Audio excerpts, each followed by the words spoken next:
Minta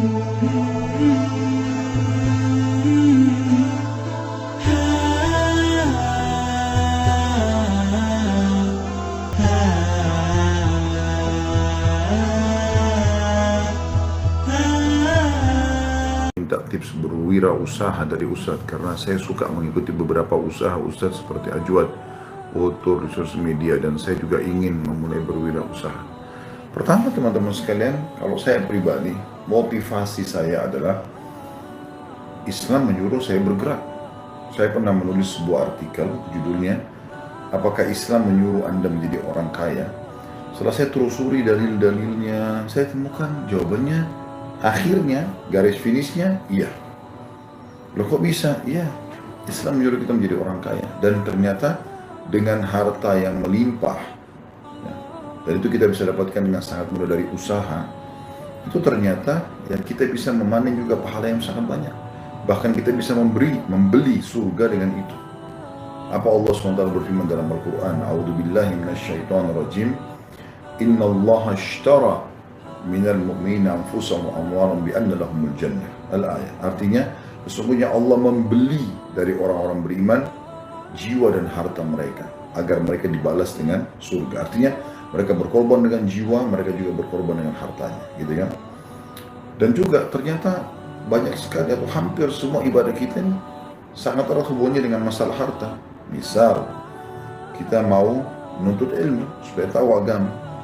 Kata ulama sudah nukil para salafus saleh, tidak akan pernah bertemu antara ya, ilmu dengan kebakilan. Harus royal dalam berinfak.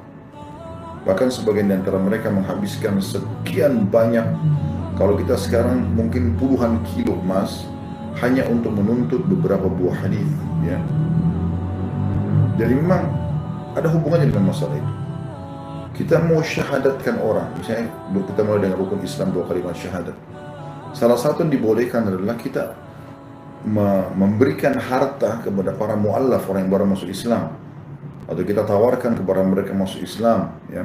Kemudian kita berikan kepada mereka harta. Bahkan salah satu penerima zakat dari 8 golongan adalah al-mu'allaf, orang yang baru masuk Islam. Jadi ada hubungannya dengan ini. Memperjuangkan 2 kalimat syahadat, memperjuangkan misalnya Al-Quran, memperjuangkan hadis-hadis Nabi SAW untuk 2 kalimat syahadat juga butuh harta. Jihad butuh harta. Kemudian sholat 5 waktu, apakah butuh harta? Ya, jawabannya ya. Kalau Anda mau lebih banyak pahalanya. Kalau hanya buat Anda sendiri, ya nggak butuh harta. Itu pun tetap juga ada walaupun sedikit ya, misalnya pakaian, sejadah, kan gitu. Kebutuhan-kebutuhan kita dasar lah, mungkin semua orang bisa miliki. Tetapi kalau Anda mau pahala lebih besar, gabungkan antara sholat itu dengan harta. Gimana caranya? Contoh, saya Khalid pergi ke masjid, sholat, Allahu Akbar, saya sholat, saya dapat pahala saya. Misal contoh, saya dikasih oleh Allah 100 pahala. Tapi kalau saya mau tambah pahala saya bisa. Gimana caranya? Saya ajak teman saya supaya sama-sama pergi ke masjid. Ayo Ahmad, Yusuf, siapa lagi? Ayo Umar, kita ke masjid yuk. Bagilah 3 orang teman saya ikut sama saya. Saya dapat 100, Umar dapat 100, ya. Ahmad dapat 100, Yusuf dapat 100, dapat pahala semua 100. Tapi karena saya mengajak mereka, Allah memberikan saya pahala yang seperti mereka. Saya akan dapat 300 tambahan pahala selain pahala saya. 100 seperti pahalanya Yusuf, 100 seperti pahalanya Umar, 100 seperti pahalanya si Ahmad. Jadi kan, saya dapat 300. Maka di sini saya punya 400 pahala, mereka masing-masing 100. Kenapa? Hanya karena saya ajak saja. Imam ya, di dalam sholat panen pahala makmumnya. Muadzin dapat pahala seluruhnya termasuk imamnya, karena dengan dia azan dan iqamah orang sholat, kan gitu. Makanya kata Nabi SAW, para muadzin itu orang yang paling tinggi lehernya hari kiamat, maksudnya paling dikenal. Allah berikan kemuliaan karena dia selalu panggil hayya 'alas shalah, hayya 'alal falah, gitu kan. Dia selalu panggil orang. Tapi teman-teman, pertanyaan saya bukan itu semua. Pertanyaan saya, sadar nggak kita ada orang di luar masjid yang sedang kita sholat, yang sedang saya sholat sama teman-teman saya tadi, panen pahala saya sama teman-teman semuanya dan jemaah masjid, panen pahala imam, panen pahala muadzinnya juga dipanen pahalanya. Siapa mereka? Yang telah membangun masjid itu, yang telah membangun masjid itu, kan gitu. Bagaimana cara bangun masjid? Dengan duit, pasti, ya kan? Dia harus punya uang untuk supaya dia bisa bangun masjid, sehingga dia panen pahala semua orang. Bangun satu masjid, pahalanya besar. Bangun 2 masjid, lebih besar lagi. Bangun 10 masjid, lebih banyak lagi pahalanya. Kan gitu. Dan tidak mungkin kecuali dengan harta. Kan gitu. Itu sholat. Anda juga bisa membagikan sejadah, Anda bisa segala macam hal Anda bisa lakukan. Buku-buku tentang sholat Anda sebarluaskan, kan gitu. Zakat berhubungan dengan harta. Puasa Ramadan, kalau saya puasa sendiri dapat pahala. Bisa nggak saya dapat pahala ekstra? Bisa. Motivasi orang untuk puasa, oke, dapat pahala. Juga bisa saya dapat dengan harta. Gimana caranya buka puasain orang? Kan butuh harta, beli kurmanya, beli airnya, siapinlah buka puasanya orang, kan dapat pahala. Kata Nabi SAW, siapa yang membuka puasakan orang yang puasa, dia akan dapat pahala yang sama tanpa dikurangi sedikit pun dari pahala orang yang dia buka puasakan, kan gitu. Haji, pahala, dan butuh harta. Tidak bisa tanpa harta pergi haji, gimana caranya? Saya kan dihajikan orang, Ustaz. Iya, tapi kan dia tetap keluarin harta orang itu. Kan gitu, makanya bagi yang mampu, kan gitu. Saya sudah haji nih, saya dapat duit, alhamdulillah. Saya masih punya uang lebih, saya bisa dapat pahala ekstra. Gimana? Hajikan orang lain, saya biayai juga dia. Jadi syariat kita ini sangat erat sekali dengan harta. Makanya Nabi SAW bersabda, ni'ma malus salih biyadi abdis salih. Sungguh sangat baik sekali harta yang saleh, harta yang bagus, halal, banyak, yang melimpah di tangannya orang yang saleh. Dan dia akan sibuk menggunakan untuk kebaikan-kebaikan. Seperti itulah, ya. Dan saya termasuk orang yang sangat tidak setuju dengan orang yang menganggap harus vakum, malas, ya. Nabi SAW berimbau dari malas. Ada judul ceramah saya sarankan penanya dan teman-teman sekalian ikuti ceramah kami YouTube judulnya Katakan Iya Untuk Sukses.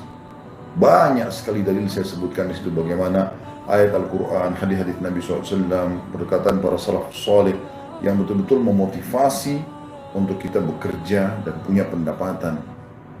Seperti itulah. Ini dulu yang pertama, ya. Apa yang memotivasi saya mau bekerja? Saya juga tidak mau teman-teman ada cerita seperti banyak rumor di luar sana yang membahasakan ustadz dai selalu hanya hidup dari amplop jemaahnya, gitu kan. Akhirnya dia bisa saja, ya, seperti orang yang ya kalau jemaahnya minta titip pesan, bahas ini ustadz, bilang saja boleh, mungkin bisa dibeli, naudzubillah. Tapi tidak akan terjadi pada orang yang memang punya pendapatan. Kalau dia punya pendapatan, dia berusaha, dia bahkan yang memberikan kepada orang, dia yang bersedekah, kan gitu. Itu kan jauh lebih baik, menjadi contoh sebagaimana Nabi SAW, walaupun Nabi SAW membolehkan dan beliau sendiri melakukan menerima hadiah, gitu kan, tidak ada masalah. Tapi di sini yang perlu kita garis bawahi masalah itu tentunya, ya. Kalau kiat-kiat yang saya lakukan, saya pertama coba membuat lingkaran dulu, bisnis apa yang saya bisa lakukan, yang kira-kira tidak mengganggu dakwah saya, karena target utama saya hidup mati insya Allah dakwah. Saya ingin sampai saya meninggal insya Allah menjadi dai, tanda kutip, pegawai langit, pegawai sang pencipta Allah Subhanahu Wa Taala, tugas yang menjalankan ini apa yang Allah perintahkan dari halal dan haram sebagai penerus para nabi-nabi. Siapa yang tidak bangga menjadi penerusnya Nabi Muhammad SAW? Walaupun kita sangat jauh dari beliau, tapi kita berusaha coba, gitu kan. Saya coba kurung dulu lingkup kemampuan saya di mana. Maka saya melihat pada saat saya buka restoran Timur Tengah, ternyata saya punya pengalaman pribadi. Setiap kali kalau saya tes makanan dan saya bilang enak, kok kalau saya kasih orang lain mereka mengatakan enak, gitu ya. Biasanya begitu. Itu pengalaman saya pribadi. Saya ambil kesimpulan, oh mungkin saya punya tes. ada satu modal sebenarnya gitu kan, yang kalau saya coba, oh orang lain suka gitu kan, seperti itu. Dan itu hampir semuanya alhamdulillah, kalau saya kasih, karena bahkan makanan yang masih asing bagi mereka pun saya mengatakan coba, ini enak, dan mereka coba dan alhamdulillah cocok gitu. Kemudian saya juga suka dengan kuliner gitu kan, makan ini, makannya mungkin halal, tapi tidak berlebihan tentunya. Makanan Indonesia, makanan Timur Tengah, dan seterusnya. Maka saya sering coba, dan saya masuk ke satu tempat restoran misalnya, dan saya merasa kok unik ya, bagus ya gitu, dekorasinya segala macam. Saya termasuk suka mendekor, menata. Jadi kalau Anda masuk ke Ajwat Resto misalnya, memang itu penataan saya. Saya coba menatanya, saya coba membuat lesehannya seperti apa. Memang ada kejiwaan di situ. Saya suka, di rumah pun saya nata-nata gitu kan. Maka saya merasa saya punya tes. Saya juga suka dengan kuliner. Kemudian saya coba berpikir, apakah bisa saya kembangkan usaha ini. Dengan hikmah Allah SWT, saya ketemu dengan seorang teman, kebetulan dari Jordan. Beliau awal saya buka restoran Ajwat, saya temukan ternyata beliau orangnya memang suka masak gitu ya. Pertama persahabatan kami berjalan kurang lebih setahun, ya, sering datang ke rumah saya pun ke rumahnya. Kadang-kadang Ramadan kami buka puasa sama-sama gitu ya. Terus sempat bahasakan, suatu kali saya punya beberapa orang anak, saya orang asing, gaji saya cuma sekian. Saya ingin coba usaha apa kita bisa kembangin sama-sama. Saya bilang, usaha apa kira-kira? Kamu bisa keterampilan apa? Tentu dia bahasa Arab ya, kan orang asli Jordan. Terus dia mengatakan, saya suka masak. Saya bilang, baik, coba. Bisa nggak kamu buatin masakan, saya kasih uangnya, saya rasakan. Saya bilang, oke. Dibuatlah makanan sama dia. Saya coba, kok enak tesnya gitu. Kuasa Allah sementara kok saya rasa suka. Terus saya bilang, kamu biasa buat apa yang lebih besar? Dia bilang, saya bisa buat 1 ekor kambing, 2 ekor kambing. Oke, kalau gitu, kira-kira biayanya berapa? Sekian juta. Oke, saya coba kasih pada saat itu. Nah, setelah saya kasih dan modali, ternyata enak pembuat-buatannya. Lalu mulailah pada saat itu saya tawarkan pengajian, beberapa pengajian saya di Jakarta Selatan pada saat itu di Kemang, beberapa tahun yang lalu. Terus saya mengatakan kepada tuan rumah, daripada nanti nyiapin makan, nanti biar saya yang siapin makannya gitu. Sekalian coba, saya rencana membuka restoran, siapa tahu memang ini responnya positif ya, seperti tes foodnya lah. Dicobalah, saya suruh buat berapa banyak itu, ternyata hampir semua jemaah suka. Kambingnya tidak amis dan seterusnya lah, enak gitu. Alhamdulillah setelah itu kami termotivasi, mulai dari dengan hikmah Allah SWT saya coba ikhtiar, mencari tempat sampai dapat Kalibata City dengan suka dukanya, naik turun penjualan pada saat itu sampai alhamdulillah sekarang pindah di daerah Condet, dan bifadlillah azza wajalla, masya Allah tabarakallah, Allah bukakan pintunya di situ ya. Dan metode yang saya gunakan dalam masalah ini adalah saya memilih seseorang yang memang punya keterampilan dalam restoran, lalu saya jadikan sebagai manajer. Bagaimana saya selalu berdiskusi dengan dia sehingga menemukan racikan-racikan yang tepat, baik dalam pengaturan manajemen ataupun dalam masalah dalam masalah makanannya sendiri. Saya juga karena punya jiwa dalam bisnis dari awal, setelah selesai S1 di Madinah, saya coba masuk ke jurusan manajemen pendidikan, baik S1, di S3, S2, S2-nya saya masuk manajemen pendidikan, S3-nya pun saya masuk masalah manajemen ekonomi. Maka saya coba kembangkan, kombinasikan antara pengetahuan agama halal haram, kaidah-kaidah penting dalam agama dengan masalah bisnis ini. Begitu juga pada saat saya kembangkan store, Ajwat Store, yang kita jual madu, jual kacang-kacang, oleh-oleh haji gitu kan. Keduanya saya lihat ini sangat besar pengaruhnya dengan masalah haji dan umroh. Karena hampir setiap kali saya bimbing haji dan umroh, saya lihat orang-orang kita tidak mau makan makanan di sana. Ternyata saya coba survei, jawaban-jawaban umum adalah mereka tidak tahu namanya, mereka tidak tahu tesnya, mereka tidak tahu harganya, gitu kan. Nah, sementara di Indonesia, kalau mereka pergi ke Jepang, mereka pergi ke Korea, mereka tidak asing dengan beberapa jenis makanan karena sudah diperkenalkan di Indonesia ya. Nah, situ saya lebih termotivasi untuk coba buka. Setelah saya buka dengan niat insya Allah saya mau perkenalkan makanan Timur Tengah, ya, ada kambing, ada dengan nasi, ya, segala jenis nasinya dan rempah-rempahnya dan seterusnya lah ya. Dan Dan insya Allah itu jauh lebih sehat kalau saya lihatnya, karena memang kebanyakan digunakan rempah-rempah ya. Terlebih lagi kita coba kembali kepada makanan khas Nabi SAW yang beliau sangat suka, itu kambing kan. Maka saya letakkan dari situ. Sama juga rumah kita kalau pulang seringkali bawa hadiah oleh-oleh buat jemaah untuk keluarganya, maka saya coba satukan. Alhamdulillah Allah mudahkan dan memberikan taufiknya. Setelah itu saya coba kembangkan, karena saya sering diminta oleh beberapa travel untuk bimbing haji dan umrah. Saya pikir kenapa saya nggak kembangkan sendiri, sambil berdoa kepada Allah Subhanahu Wa Taala. Alhamdulillah Allah mudahkan, akhirnya punya travel sendiri kan, dan berkembang gitu kan. Jadi saya coba, ini saya mau coba, kemudian saya coba mengumpulkan informasi-informasinya, kemudian juga saya letakkan orang ahli di situ. Di setiap unit usaha ini saya kasih manajer-manajer sendiri yang insya Allah mereka akan komunikasi sama saya, dan di atas mereka saya taruh satu GM, General Manager, yang juga mengepalai mereka pada saat saya lagi sibuk berdakwah. Nanti insya Allah saya akan datang seminggu sekali atau seminggu 2 kali di kantor untuk saya meeting dengan GM dan manajer-manajernya ini, kemudian kami coba diskusikan permasalahan yang sedang ada, lalu kita hubungkan dengan kaidah-kaidah syar'i, mana boleh, mana nggak boleh, dan seterusnya. Alhamdulillah, tawakkal ala Allah. Yang paling penting saya sampaikan pesan begini, Anda harus, kalau saya pribadi, hilangkan di benak kita pemikiran kapitalis. Apa itu kapitalis? Harus selalu untung. Dan kalau ketemu atau kenalan orang, pikirannya keuntungan apa yang saya bisa dapat dari orang ini, bukan pikirannya ya pahala apa yang saya bisa dapatkan. Dan ini saya tanamkan sekali dalam diri saya, sehingga kita bukan hanya berpikir keuntungan semata, tapi kita pikir pahala apa gitu. Selalu hubungkan teman-teman unit usaha antum, apapun yang antum kembangkan, dengan sosial.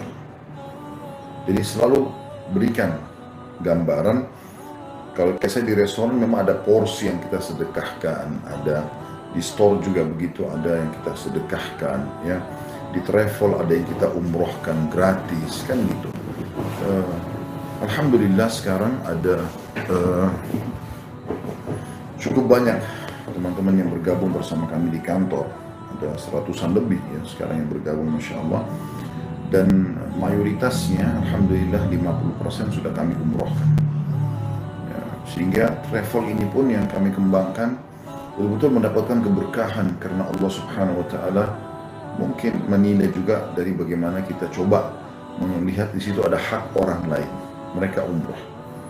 Alhamdulillah, mungkin perusahaan-perusahaan lain tidak semuanya bisa mengumrohkan pegawainya, bahkan beberapa perusahaan mungkin harus sekian tahun dulu baru mendapatkan bonus itu. Kami Alhamdulillah dalam 2 tahun 3 tahun mereka sudah umroh, bahkan ada yang sudah bolak-balik kita umrohkan, seperti itulah.